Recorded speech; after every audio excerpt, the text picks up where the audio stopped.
I was never gonna be a men's physique. Didn't have much of an off season. I like his physique better. I'm always very energetic. I will have to put me as one of the greatest. Mr. Olympia was won by the back. Hey, guy. What's up, bud? How you doing, man? Go, bro. Good to see you. Same old man. Yeah, how you been? Everything all right? Yeah, everything's great on my end. Nice. I was looking forward to talking to you, man, because I know you did some stuff with Generation IM before, but you and I never really had like an interview or anything like that. So I was looking forward to it. So I guess we can start talking about you made some headlines yesterday. It was an incident at the gym, so we can maybe start talking. I mean, that video happened on Wednesday. Okay, you were in Texas, right? Yeah, for Gas and Better Bodies. So what? Because I saw the video, right? You posted it actually. You posted the video, and you doing basically an exercise in the gym. Yep. And you hear it's like you get mad at somebody off the screen, right? You say, guys, stop. It was simple. I was doing a hack squat, and there was guys next to me doing leg press, and even before the set that I did, I went up to the camera crew, and everybody keeps going, your camera crew's in the way, your camera crew is there, you're being hypocritical. But what people don't understand, first of all, is that the gym owner that owns Destination Dallas also owns Gasman Better Bodies. So I'm flown in to film for the gym and the clothing company. So it's kind of like if you walk into my house, you abide by my rules. I'm like, if I'm in his gym and this is what he wants, like his rules trump everybody.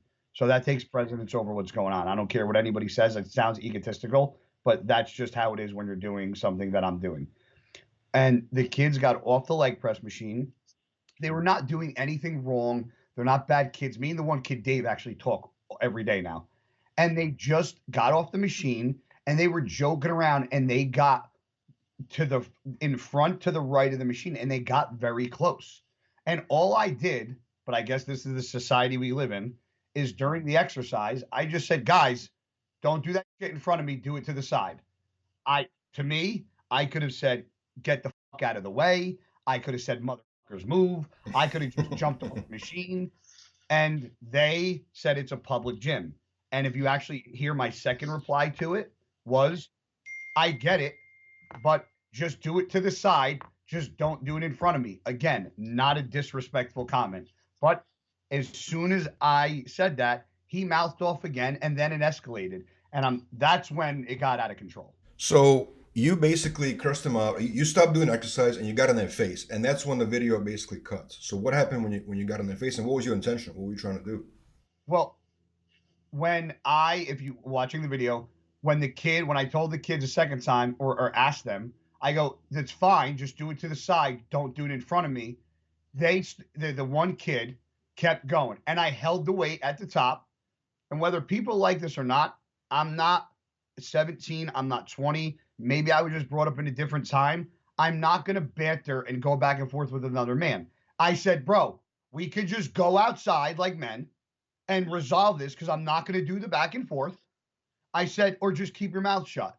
And then he goes, oh, you think you're a tough motherfucker? And that's when the weight got racked, and I jumped off the machine. And what everybody sees is me walk 5 feet away from the machine to go to the kids. But what they don't understand is why this is all going on. They are progressively backing up, but they just keep talking.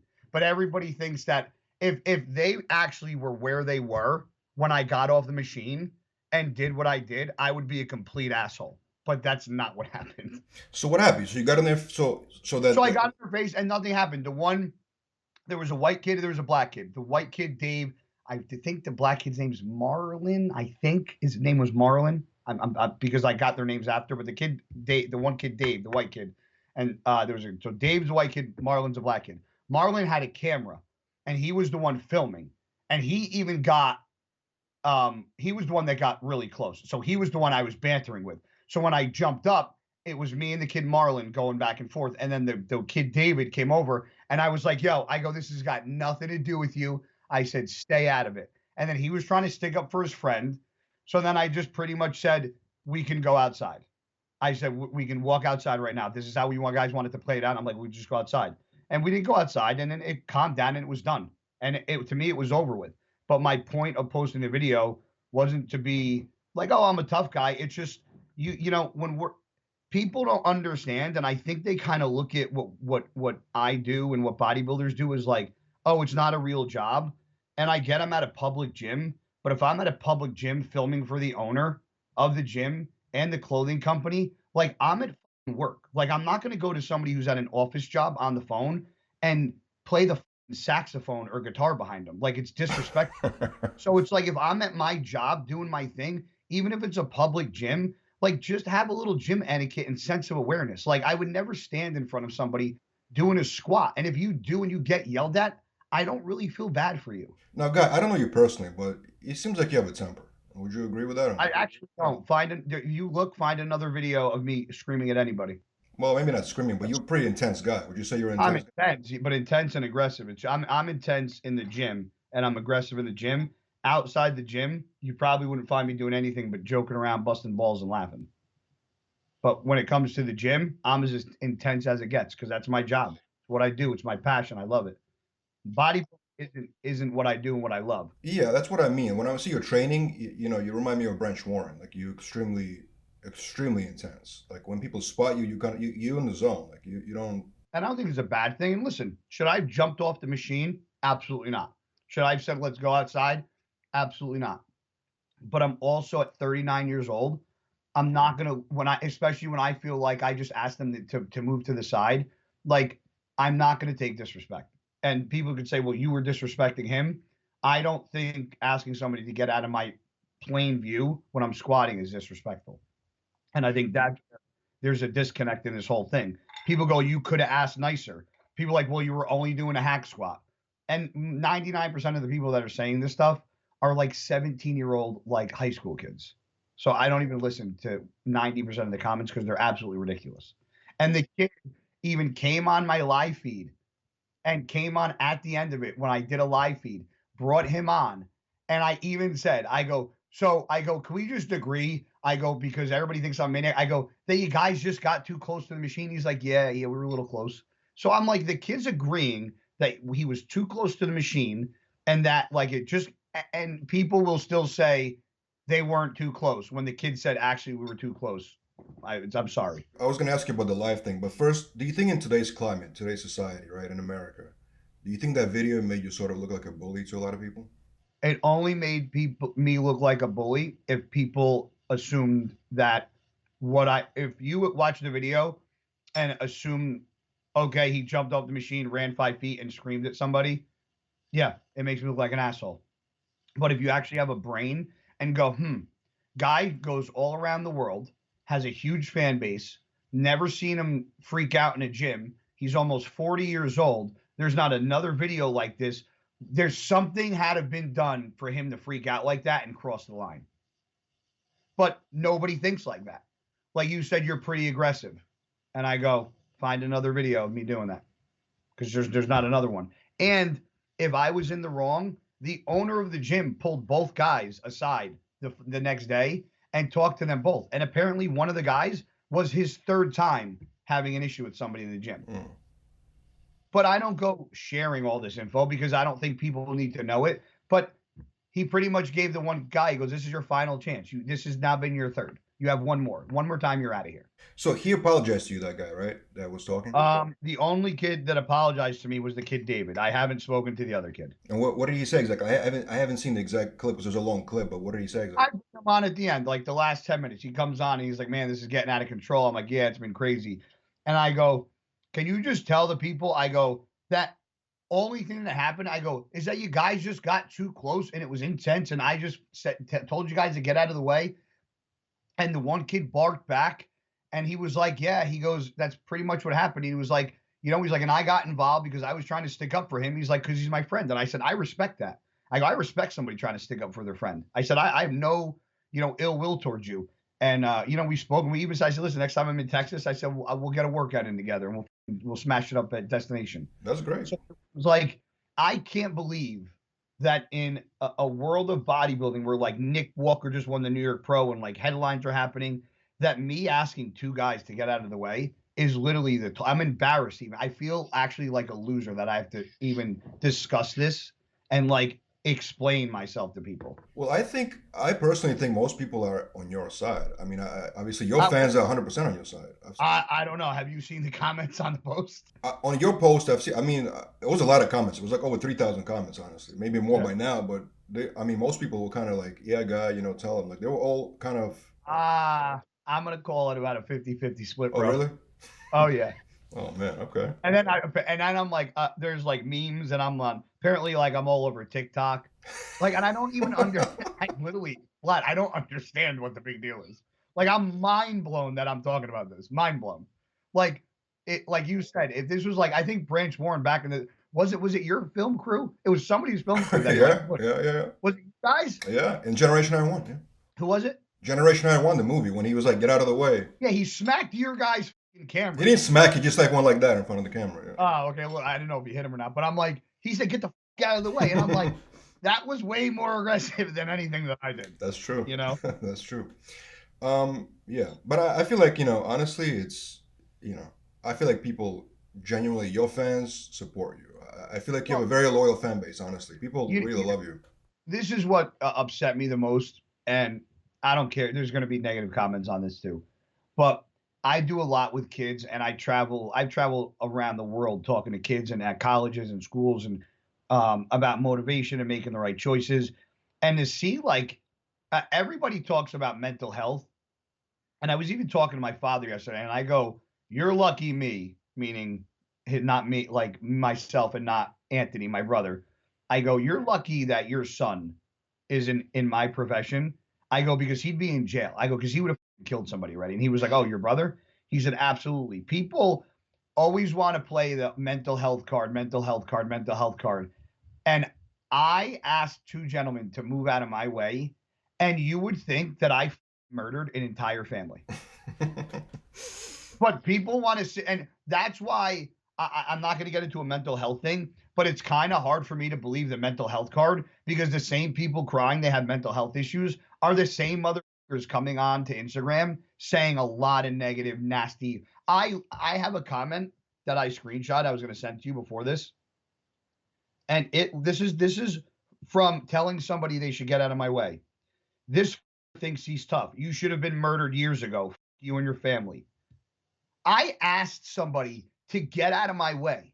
I didn't hold the gun to anybody. Like I'm praying to, like, it will never come a day where one of these guys comes up to me at an expo, because these guys aren't even fans.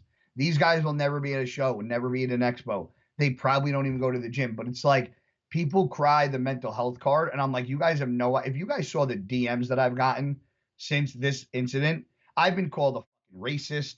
I've been called a bully. It just goes on and on and on. And I'm like, I can't. This is why the world is the way it is, because there's a bunch of self-righteous, sensitive, poor me, everybody's right, everybody deserves a fucking sticker type of world we live in.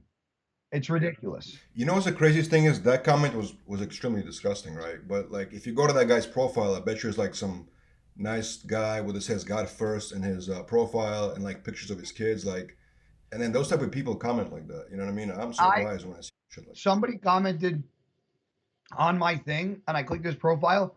I said, "Man," I go, "You're married with 2 kids."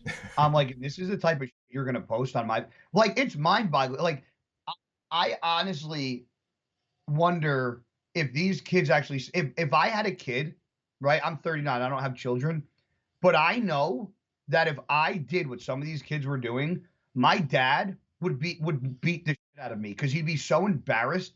If your job is to sit home and you have that much time to troll on Instagram of somebody you don't like and make stupid. I've gotten, Vlad, phone calls through Instagram.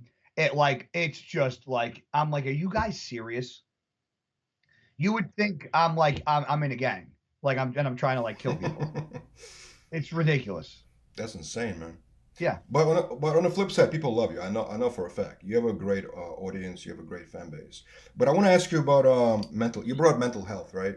Again, looking from the outside, looking at a guy like you, it seems like you never had a problem with like depression or anxiety. Is that true, or have you dealt with it, and how do you deal with it? There's many times I had a rough run a couple of years ago where something happened in my life, and I didn't go to the gym for like 3 months. I lost like 18 pounds. Anxiety. I mean, yeah, my doctor's looking for a psychiatrist because I don't sleep a lot. I average like 3 to 4 hours of sleep a night. I don't sleep. Yeah, I don't sleep at all. But and I don't know why. They think it has to do with like my brain not shutting off at night and like they call it like non-point or non-something anxiety to where like because it's not like I lay in bed and I think like, oh my God, this or oh my God, that, or what if like I just can't sleep. So I do have a form of anxiety, but no, dude, listen, I got bullied growing up. I got bullied all through kindergarten, through grade school, even part of high school. I got bullied up until I was about a freshman, sophomore in high school. Like part of life is going through that. Like everybody's gonna be bullied. Everybody's gonna, get into a fight, a verbal argument, have heartache, heartbreak, get depressed. Like having those things to me is part of being a human being. And I'm not saying mental health isn't a big thing, but I think and I'm going to use the word some, I think some people just can't handle life and just that's what it is. I don't think having a girl that breaks up with you and being depressed is like a crutch to be like, I'm depressed. Like I have mental health issues. Like we've all had our heart broken. Like it's part of life. Like you move on. Like it's not something where you need a medication because you're that upset. Like I just think people need to learn there's a difference between like the example I used with people that I believe have a real mental issue. If I told you I never thought about doing something stupid, like when I was going through what I was going through, like there were times where I'd be driving home from the gym and be like, I just want to drive my fucking truck into the telephone pole. Like, or days I went to bed and I was like, if I didn't wake up tomorrow, really wouldn't fucking care. If I say that I've never thought that, I'd be lying to you. But the difference is that I knew that if I took my truck and drove into a telephone pole, that's it. And I think the people that have real mental issues, they don't understand that if they actually do that, there's no coming back. So that's where I think real mental health is an issue. The people that don't understand the difference between if they actually do that or if they actually take this pill or, put this gun in my mouth or tie this noose around my neck, like there's no coming back from that. That's real mental health. Not, oh, my girlfriend broke up with me, I'm sad. And I think a lot of people I think there's a lot of people that really struggle with mental health on a serious level, but I also think there's people that say they struggle with mental health and don't have a clue as to what it is. I have issues that I deal with every single day, but I deal with them because it's part of being a human being. Life is not going to be easy, happy, sunshine and rainbows every day. My emotions are going to be like the weather outside. Some days it's going to be, sunny and no clouds in the sky. And some days there's a couple clouds and some days it's just thunder and lightning and a storm outside. That's life. Every day is going to be different. If you think every day is going to be, great and, sunny and 85, like you're going to be depressed because that's not reality. But that's how I view life. Do you think social media adds to the stress and anxiety sometimes? 100%. And I think it's self-induced. I think a lot of people, like people can be like, oh, well, you posted that video and look at the hate you're getting. I'm getting hate, but it's not affecting me. It's not affecting my day to day. I'm doing interviews about it, talking about it and trying to explain why I did what I did. But to sit here and say that I'm losing sleep over it or I'm upset or I'm worrisome, it would be an absolute lie. But I think some people shouldn't be on social media. Some people, I think it affects them in a real negative. If you don't have thick skin, you shouldn't be on social media because you're putting yourself at risk at the opinion of others. And you're never going to get the majority of people. There's always going to be somebody that doesn't like you just because. And you're putting yourself out there. And if you can't I haven't deleted, the only comments I've deleted on my page were anything that had to do, somebody started something and it had to do with U.S. military, and I deleted that. And I've even had military men in the military I do a lot with the military. I love first responders, military, police, and I've actually had men in the military DM me, "You're a piece of shit." And you know what my response was? I go, I don't disrespect the men and women that protect this country, so you can say whatever you want to me. Because that's the type of person that I am. So I think people bring a lot of the issues on themselves. I think you said it correctly. You got to have very thick skin to be on social media nowadays, and it's getting worse, you know, to a certain degree. It's clickbait, dude. You know? I mean, I get it. People want views, people want followers, people want likes because that's what monetizes. But at the same time, like, I think being real will monetize in the end over, just doing clickbait. But that's just me, you know? I wanted to ask you, why did you choose bodybuilding as your profession? Because I know you played football before, right? And then you got into bodybuilding. So why bodybuilding? Because I fell in love with because I fell in love with the gym. And that's why I'm so passionate when I walk into the gym. And that's why you're so intense. Like there's people, there's a couple of comments. I saw a couple of my buddies from college post on that video. And they're like, he's still just as intense now as he was at 19 years old. Like that. I mean, listen, was I ever going to be an NFL player? No, that was never in the cards. But do I think, that my bodybuilding career is what it is because of the intensity that I bring in the gym? Yeah, I fell in love with working out. I think there's a difference with people that work out because they want to be a bodybuilder, or they bodybuild because they work out. Like I would be in the gym training like a maniac, regardless if I got sprayed orange and flex my ass on stage or not.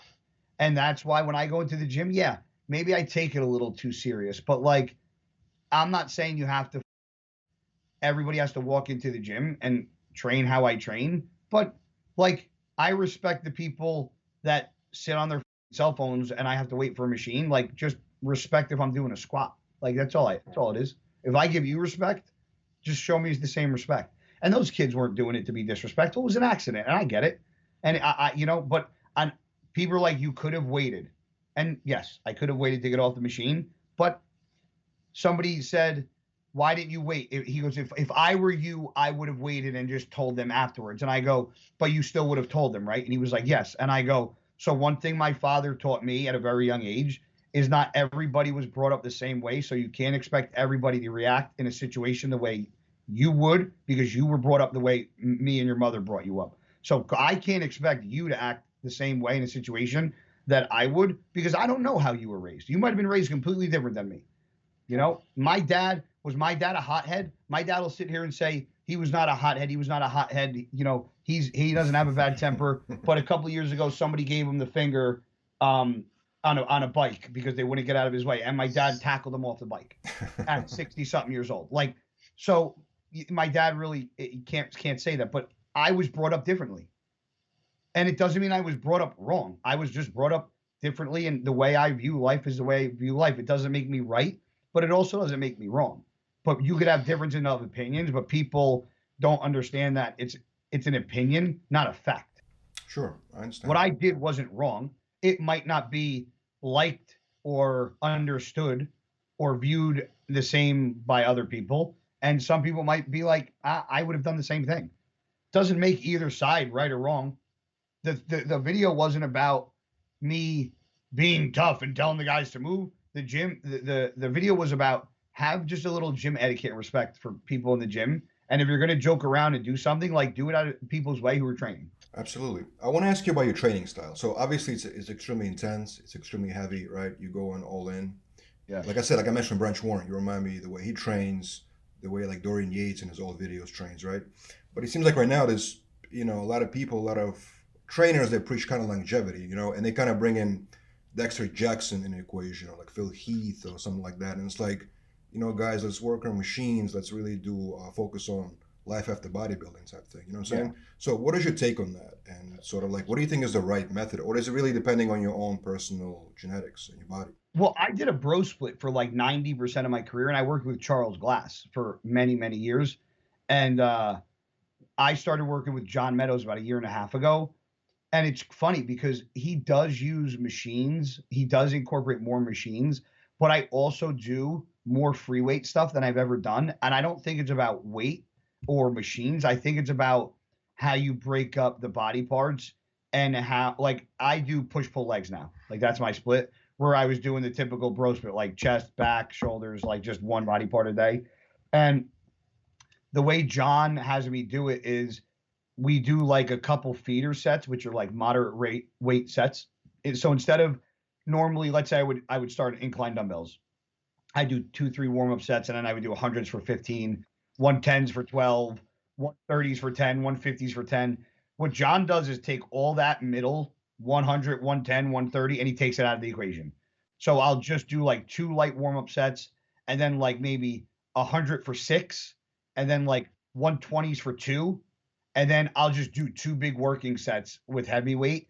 So my joints are actually being saved, and I'm not putting my, the stress on my joints through those other reps and sets that don't need to. I could focus the top set and be done. So it seems like I'm doing less volume, but I still incorporate a lot of machines now that I haven't in the past. So I would say for people, if I could change anything about my career, I would have said I would have incorporated a push-pull leg routine into my training regimen and not did a bro split for as long as I did. Because you had some major, you had a shoulder surgery, right? And it was rotating cuff, I believe, right? I had I had 2 surgeries on this shoulder, and I had 1 on this, but the surgery was called a tenodesis surgery. So where your labrum attaches to your bicep tendon, they pretty much cut it because my bicep tendon was so frayed and like swollen. And he was like, it's going to snap. He goes, your bicep tendon's going to snap. So what they do is they cut your bicep tendon away from your labrum, and then they drill a hole into your humerus, and they anchor the bicep tendon into the humerus. So I got that done on both shoulders. But it's amazing that you healed and you're still competing and working out. I mean, because that's a complicated surgery. I know about that surgery before. I heard about it before. I was out total with both of them because I got them done 5 weeks apart. 17 weeks I was out of the gym. I was 193 pounds. Well, and those injuries, they were caused by like a tear, or was it over time? They kind of over time, but I really think it had to do with 15 years of football and constantly getting hit. I just think it was the constant getting hit on the field. Because you're getting literally like the shoulder pads covered. But I mean, anybody that played ball know, like if you hit hard or you get hit hard, like it destroys your shoulders. So I think that was kind of the start of it. So I saw a video of you and John Meadows training. You mentioned John Meadows. Yeah. He's incredible, right? He's a very smart, knowledgeable guy. He's a godsend, man. Yeah. He's a godsend. Yeah. And in that video, it was very interesting because obviously you're an experienced bodybuilder. You know what you're doing. And he was still showing you some things that you were kind of like adapting to your technique. That was interesting. I learn more from John every day and I learn something new all the time with him. And I love it. And that's what makes bodybuilding, again, exciting for me because I'm learning new shit now when I go into the gym. And it makes it fun for me, because it's easy for me to just grab weight and press. But when he has me do certain things his way and like pre-exhaust the muscle, and then I try to do the weight that I normally do, it's like, it's fun because it's a test to me. Now it's like I'm testing myself. Like, okay, how really strong are you? So it seems like you do embrace the longevity, right? Because I know a lot of people criticize Ronnie Coleman. They say he just, destroyed his body because he was training like, too intense in his career, right? So it seems like now you kind of embrace the both, right? You seem like longevity, and it's interesting. Yeah, I mean, I don't have that many years left, man. I mean, I'm not blind. I know I probably got another year or 2 left, and it's done. I'm going to be almost 40. I had surgeries. My body doesn't usually really look the way it did back in 2015 and 16. So this isn't a sport where like you can kind of beat Father Time. Like once Father Time catches up to you, like it's a wrap. Like there's nothing you can really do in the sport of bodybuilding. So it's like at some point you got to be honest with yourself. And I think I got a little more in the basement, but that's about it. Talk about the 2020 Olympia. You competed in Olympia. Talk about the prep and how you felt about the competition, your performance. I knew I was going to come in lighter than I did because I went through a lot of bad through quarantine. I was really sick. I had blood clots. I You had COVID, right? You had COVID at one point, right? I had COVID. I had a blood clot. I had cellulitis in my leg. I herniated another a disc in my back. So now I have 3 herniations. Oh, man. They put me on Oxy for 56 days. Then I went through, when I stopped taking it, I got 2 epidurals, stopped taking the Oxy, had a horrible week withdrawal the week before I was supposed to start dieting for the Olympia.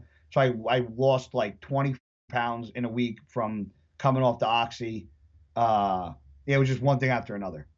So the fact that I even made it to the stage was like mind blown to me, because it was just, I was getting hit down, like knocked down like over and over. And I was like, is this ever going to fucking end? That's crazy they even did the show after all that. Didn't something happen in your house, or some kind of robbery or something, or something try to rob your house or something like that? Or something happened or no? I remember you posted a video, some security camera video. I don't know, what was that? Oh, no, that wasn't a robbery, bro. What was it? What happened exactly? I don't know what that was. You really don't know? No, I don't know. Honestly. I was gardening. I didn't bring this up, but this was another thing that happened. This was probably the worst out of them all. I was gardening because I have a garden in my back. I have 3 big bays, and I was on the last tomato bay, and I was watering the plant and picking tomatoes. And when I go outside to do yard work, dude, I'm in shorts, no shirt, like boots, and I just, like, if it's nice out, I'm just sweating my balls off doing my thing. I stood up to like turn around, and I was squatting over a hornet's nest. Oh. And I didn't know. And I stood up, and I got stung in the right ass cheek, and I got stung right on the fucking head tip of my fucking dick. Wow. By a hornet. And that was the video I posted where I said, guess what happened, man? You'll win like a bunch of my clothing. Yeah, dude, that I've never been so scared. And when I tell you on like the tip, I'm talking like we're fucking pee hole, and then I got stung right next door. Like right when I tell you, like right there, like right there. That's bad luck, man. Damn. Huh? That's just bad luck. Just happened like that. Bro. Man. Yeah. And then my girlfriend accidentally at the time was backing out of my driveway. This was like shortly after that happened. Ran over my fucking ankle, smashed my hand on the ground. I had to drive myself to the ER. Terrible. So that was all during quarantine. That was all before the Olympia. Wow.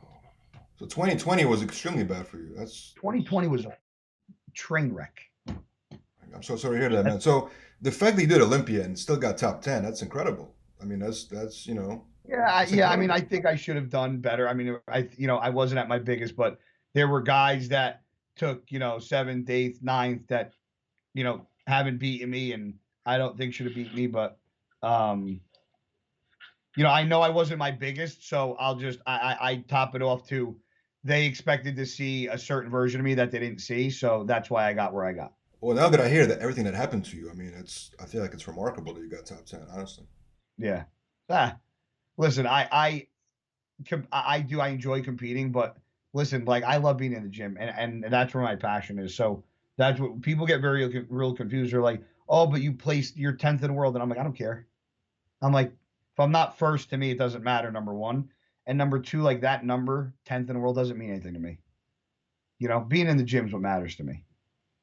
Helping people in the gym. I want to see the guys coming up, the amateurs and the new pros. I want to see all them fucking do well. I want to see them, like, I know, like you said, kind of the way I train and my style and my method is a dying breed. And, Branch is somebody that I trained with a lot, and I learned a lot from him. And I get a lot of my intensity and my mindset from Branch. And, part of me just hopes that, like, man, like, maybe a couple of these kids will just, like, carry that intensity on, because I don't really see it that often. And I'm just like, man, like, it would be cool to see, like, man, that much. Like, I see guys like Nick Walker, and like, he's just so goddamn strong. He doesn't even have to, like, make a sound. He's one of my good friends. But he can press like 500 pounds like this. He doesn't really say a lot. But, like, I don't know. I think bodybuilding needs some intensity sometimes. I think you need guys like Dorian, like Ronnie, like Branch, like, Kai, like me, like Flex, like Jose Raymond. I think you need that. It's interesting to watch for sure. It's entertaining just to watch them Makes work. it a little. I think it makes it a little more fun for me. I like somebody being in my face, screaming at me, telling me to get another rep. You know. How do you feel about Sean Clarita's win? I know you're friends. You know him. You trained with him before, I believe. I told that kid when we did New York Pro in 15 and 16, I said one day you're gonna be kicking our asses, and sure enough, the first time he beat me was at the Olympia. So I think that was kind of like for me, kind of like a thing, like man, like you're somebody that you competed against consistently and beat is now Mr. Olympia. He's progressing. And I'm like, if I regressed like I did, after I had the burns in 17, which I'm sure you remember when I got those burns, and then 18 was a shoulder surgery. Then we had the quarantine. Like I need a year to like progress. And if I don't progress and I regress again, then there's no point for me to even try. So my goal this year is just to be better than I was last year. If I was better than I was last year, for me, I'm good. It seems like a lot of external things affecting the career of yours. Yeah. I mean, it's always like something that comes up. I need a wife and her girlfriend. I need a little stability in my fucking life. Are you single right now? Yeah. Oh, okay. You mentioned the girlfriend during the sting. I had a girl. Yeah. I said my an ex, but Gotcha. people are probably like, you're not gonna get a girlfriend talking to people the way you talk to them. I want to get your opinion on Hadi Choopan, right? So Hadi Choopan was a 212 competitor. One of the most impressive human being in physiques I've ever seen in person. So he jumps in a open division, and he's doing really well. Do you think, and this is just an opinion base, do you think if he would have stayed in 212, he would have gotten the Olympia title already? Yeah, but there's not even questioning anything. You can't say that the guy took third at the Olympia, or what do you think, fourth this year? Yeah, fourth, yeah. But then last year, but then the year before. Late before third, yeah. Yeah, you can't. Somebody like that who beats because people and listen, and I'm saying this, and I'm a 212 bodybuilder. 212 bodybuilding is not being the best bodybuilder in the world. It's being the best 212 bodybuilder in the world. When you're the third in open, you're the third best bodybuilder in the world. Okay, when you're 212 and you're third, you're not the third best bodybuilder in the world. You're the third best 212 bodybuilder in the world. Hadi would wipe the floor with any of the 212 guys. And I don't care who they are. He would beat me. He'd beat Sean Clarita. He would beat Derek Longsberg. He would beat everybody. He has a shape, structure, lines, graininess, symmetry that I haven't seen in very long. And I think 3 years ago when 2 years ago when Brandon Curry won, and Brandon's my dude, and I was so happy he won. But if you made an argument that Hadi would have won, I don't think anybody would have said would argued. Interesting. I think Hadi's an open because I think it's, in my eyes, I think it's more prestigious to say you're the third best bodybuilder in the world than the best 212 bodybuilder in the world. Who do you think are the top five best 212 bodybuilders of all time? If you had to make the best ones of all time, who would you put in that category? Flex Lewis, David Henry, Sean Clarita, Jose Raymond, Eduardo Correa. That's a good list. Definitely.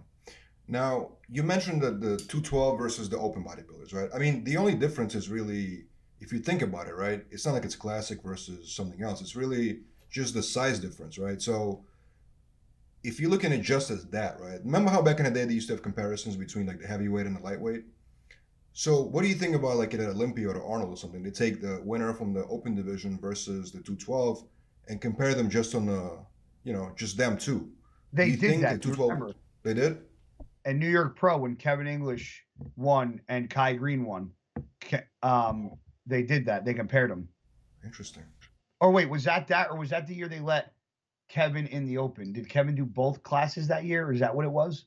I'm not sure even. Or did they go ahead to have, but there was a year where no, I think it was 202 and open. And I think they might have done either they let Kevin go in the open and he took second, or they compared Kai to Kevin English. I think it, honestly, I don't think it would help because I don't think an open Olympia would ever lose to a 212 Olympia. You don't think it's possible? No. Just because of the factor. It's just they're too much. There's too big of a difference. Too big. It would be like a super heavyweight and a bantamweight, or like a middleweight. It would be like it would be cool to watch, but I don't think it'd be able to judge that. You're talking about the best bodybuilder in the world going against a guy who had to make a weight limit. Like, that's like a real unfair advantage. So which bodybuilders inspired you the most when you were getting into bodybuilding, or even still to this day? I loved Kevin Levroni's physique, and I was a huge fan of Lee Priest because he was short and just massive. And as far as Branch Warren was definitely up there. Branch Warren, Dexter Jackson, and the training styles that I followed, man. Danny Padilla was another one. He's one that a lot of people don't mention. Danny Padilla was a just peeled freak. Isn't his name a Giant Killer too? Yeah. 2 Giant Killers. But as far as training and like who still inspires me today, believe it or not, is Branch, man. Because Branch is retired, and he's like, I was with Branch last week in Dallas. Like he still trains like like I love it. Like he still trains retired harder than 90% of the pros. I fucking love it. Like it gets me going, man. You're competitive when it comes to the gym, right? I mean, like when you go lift with somebody, you actually like, do you want to lift them, or like, do you want to like? Oh yeah, my buddies know. If they're grabbing 120s, I'm grabbing one. Oh yeah, they know. But we do. It's fun though. It's not like dick. Like we laugh and we're like having a good time doing it. But they know whatever they grab, I'm grabbing more, or doing it for more reps. Do you think that rivalries are good for bodybuilding, and trash talk? Do you think that's good for bodybuilding? And respectfully, yeah. I think bodybuilding, if it had a little bit more of a storyline, and I'm not saying a fake storyline, but more storyline to it, it would keep the fans a little more excited. And then you're gonna have your good guys and your bad guys, just like WWE. But do you feel like bodybuilders they're too sensitive? I feel like bodybuilders are just sometimes they you know what I mean? They get too sensitive, and it becomes like, bro, they're a bunch of babies, and I'm a bodybuilder, and I'm Sean Roden's calling me right now. Everybody's calling me to make sure I'm okay. Now, you had a rivalry with Derek Longsberg, I think, right? You guys went back and forth. Is it really a rivalry? I just we actually spoke on the phone after his first Olympia, and I just pretty much told him he looked like shit. And I told him that I don't know what the he did, and and then the second Olympia I told him the same thing, and he was a kid who learned quickly that because you come up in the game fast doesn't mean you earn respect. Like just because you come into the professional league of bodybuilding and you compete and you win a show and qualify for the Olympia, like that doesn't earn you respect of a lot of people. Like it takes a lot to earn respect in the sport. And I think he learned that now, and he changed his attitude. Now he's a different person. And I don't think he was a bad kid. I just think he was ignorant to the fact that he was young, and like everybody else, he was very young when he turned pro and won his first pro show and went to Olympia. Like he was young and dumb, like we all were at one point, And as an older guy, I was trying to tell him like, hey, like don't make these stupid mistakes, So it wasn't really a rivalry, but there was in the gym. He called me out one day when I was training legs with Sean at Bev's, and they were training like chest, and that was like another incident. I jumped off the leg press machine. And I told the kid that was on the machine, I said, get off. And he got off the machine, and whatever weight they had on, I just jumped in and just banged it out for like 12 reps and jumped off. I saw that video, yeah. Did you witness the rivalry that was happening between Nick Walker and Blessing on social media? Yeah, I didn't read a lot of it. I saw a lot of the posts, like Blessing's post, Nick's post. I think that's kind of cool. I think it hypes stuff up. But the problem with that is one guy's always going to come out on the wrong side of that.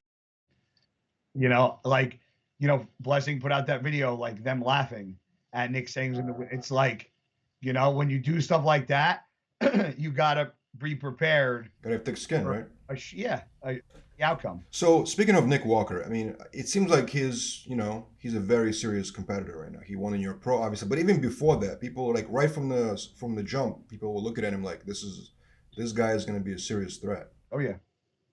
He is one of the most impressive guys in the IFBB. I mean, he's big. He's got symmetry. He's got graininess. He's strong as a ox, which is crazy. Like, for me to say that kid won't be Mr. Olympia, like, he's got all the tools, man. He really does. That kid's got all if done right, he's got all the tools. I remember the first picture I saw of him, people compared him to Dorian Yates. They put a side-by-side comparison, like the side view, the side tricep. That's Great. That's a lot of pressure, though, on him, don't you think? Yeah, but I think he handles it like a champion. If he doesn't let it bother him, and he's very confident in his ability. If you ask him, do you think he'll be Mr. Olympia? He'll just go, yeah. Yeah, I do. Not in any other way. He just is that confident in his ability. I think that's awesome. Any other names from the new school of bodybuilders that stand out to you and you think they're gonna have a bright future in the sport? New school? New guys like Nick, obviously Hunter Labrada. Hunter is going to be Mr. Olympia one day. I said that too. Yeah, he's got crazy shape, structure, lines, conditioning. I think the only problem Hunter has is that he stays too damn lean. The kid looks like he's incredibly in shape all year round. And I hung around Hunter, and I know he don't eat healthy all the time because that motherfucker was slamming cookies in front of me when I was in Texas the last time.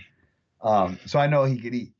But young guys, it's hard. Like, I think that's the crazy part. I don't even know the young guys. Like, who's young? Could you have any names? Well, the new school is like Nick Walker, Hunter Labrada, Blessing. Those two. They're not young, but they like the new. They represent the new school of bodybuilders. I would say the two most impressive new guys on the scene are Nick, Hunter. That kid that just won the New York Pro 212, he was pretty damn good. What would you remember his name? I don't remember the name now. I gotta look it up. I'll get it. I want to say Tyler. He's actually with Blackstone Labs, which is funny, and I don't know his name. How horrible. It's cool that you got with Blackstone Labs, because I know you and PJ are friends, right?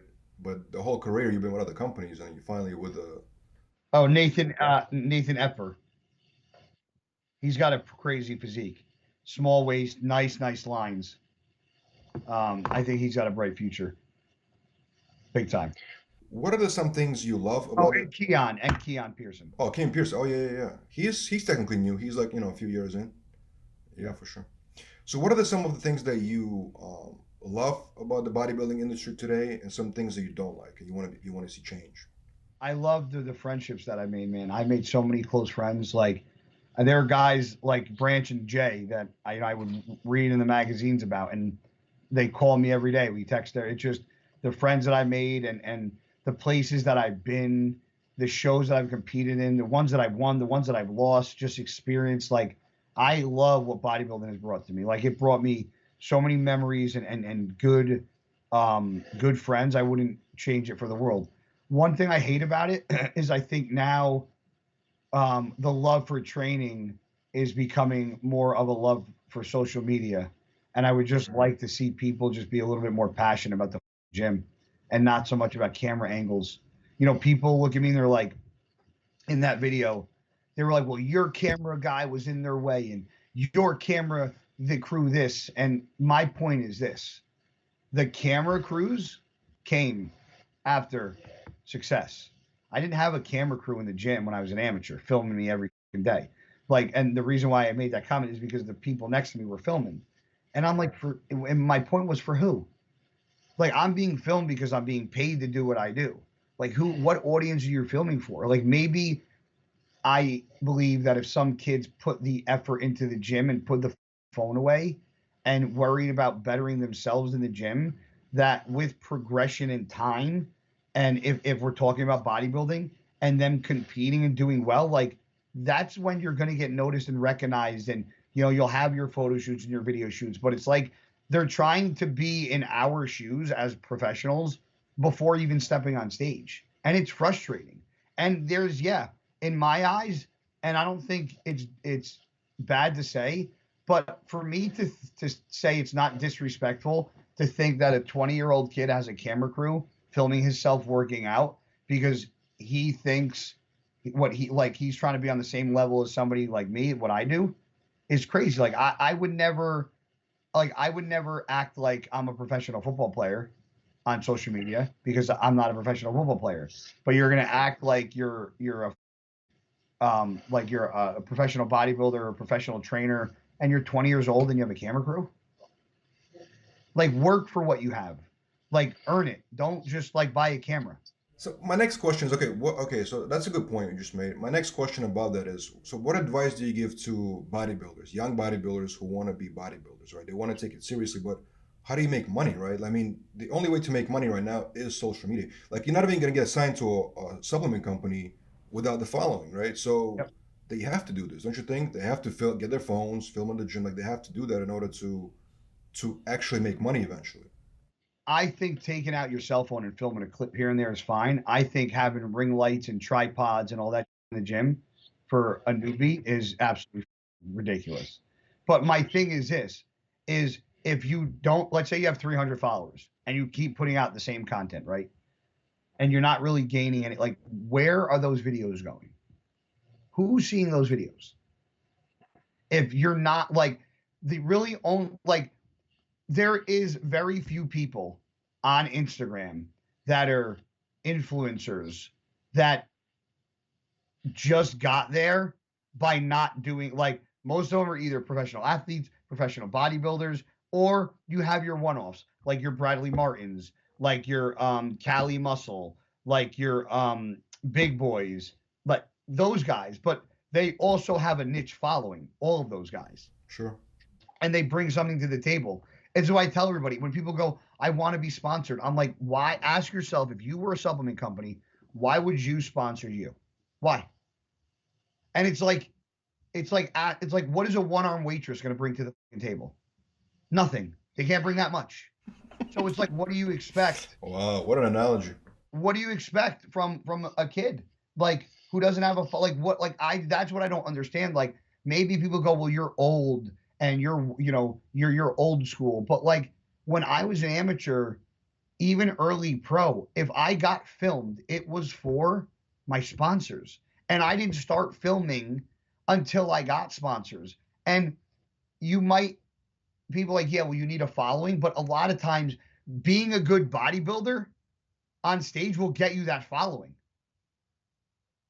You don't have to put out the videos to get a good following. You could literally not put out one video, have an Instagram account, become Mr. Olympia, and have 1 million followers overnight.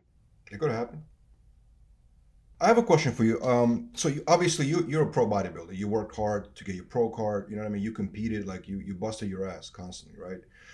And then at some point in the fitness industry, you mentioned some guys like the influencers. They're not competitive bodybuilders, but they came in the industry and they suddenly blew up, and their social media went through the roof. Did that ever bother you as a pro, that they kind of like getting a lot of the spotlight, even though they're not as knowledgeable as you, for instance, or other competitive bodybuilders? No, because they don't really act like they know it. Like Big Boy from Strength Cartel, like, the guy's one of the most like amazing athletes I've ever seen. Like, I don't know if you ever watched some of his stuff. Yeah, of course. Like the human flag, he can skateboard, he can drop it from a half pipe, he runs like, he does crazy stuff. Like, he's an athlete. Bradley Martin, I mean, he's an athlete. You know, maybe they just didn't. I think Bradley Martin actually did a bodybuilding show. He did, as an amateur, yeah. Yeah.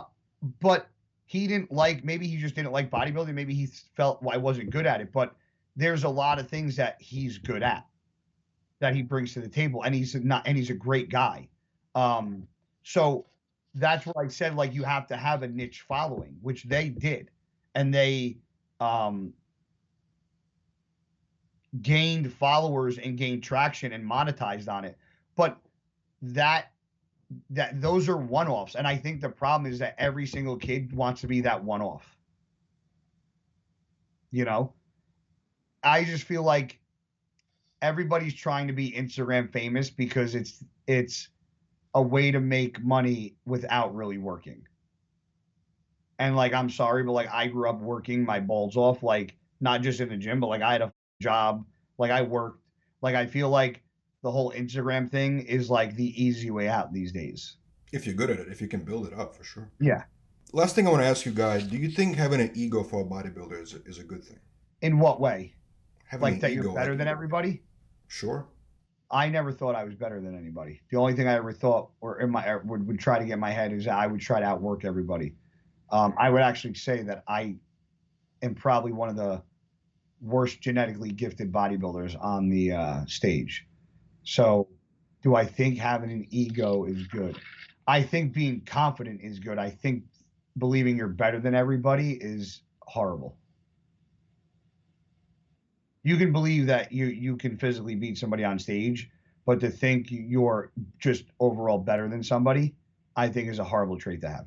Got it.